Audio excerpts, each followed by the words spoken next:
Şimdi start verildi ve koşu başladı. Çıkışta 3 numaralı Sarı Mayben 7-8 boy geride kaldı. 10 numaralı Altın Kılıç da çıkışta 1,5-2 boy kadar grubun gerisinde kaldı. Koşunun liderliğini 11 numaralı Anadolu Kaya aldı. İçten 2 numaralı Faruki, dıştan 12 numaralı Kaan Kerem yüklenip geldiler. 1200 metre start yerine gelirken 12 numaralı Kaan Kerem şimdi liderliği ele geçirdi. 2 boyda fark yaptı. İkinciliğe içten gelen 2 numaralı Faruki sarktı. Hemen dışında 11 numaralı Anadolu Kaya yerini koruyor. 1,5 boy geride 1 numaralı Timur Kır dördüncülükte, onun 2 boy gerisinde.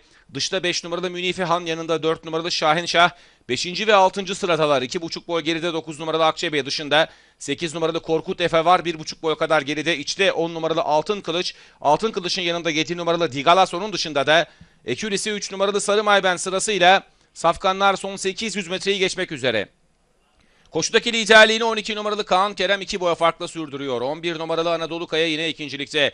Anadolu Kaya'nın 1,5 boy gerisinde iç kulvarda 2 numaralı Faruki, dışında 1 numaralı Timur Kır. 3. ve 4. sırada son 600'e yaklaşıyorlar. 5.liğe dıştan gelen 5 numaralı Münife Han sarkarken yanında 4 numaralı Şahinşah yine yerini koruyor. Daha sonra 9 numaralı Akçabey sırasıyla atlar son virajı döndü. Düzlüğe çıkıldıktan sonra dıştan yüklenen 11 numaralı Anadolu Kaya içerideki 12 numaralı Kaan Kerem'i yakalayıp geçmeye çalışırken 2 boy kadar geriden 5 numaralı Münife Han'ın onun dışından 9 numaralı Akçabey'in gayretleriyle atlar son 200 metreye yaklaşıyor. 12 numaralı Kaan Kerem liderliğini 1,5 boya farkla sürdürüyor hala dışarıdan. 11 numaralı Anadolu Kaya daha geriden.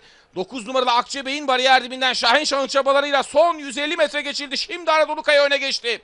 Dışından 9 numaralı Akçebey'e saldırıyor. Son 50 geçilirken Akçebey liderliği alıp 2 boy fark yaparak 9 numaralı Akçebey kazanıyor. 11 numaralı Anadolu Kaya ikinci oldu. 10 numaralı Altın Kılıç üçüncü. Dördüncülük içinde 2 numaralı Faruki ve 4 numaralı Şahinşah fotoyu birlikte geçtiler. 9 numaralı Akçebey Özcan Yıldırım'la kazandı.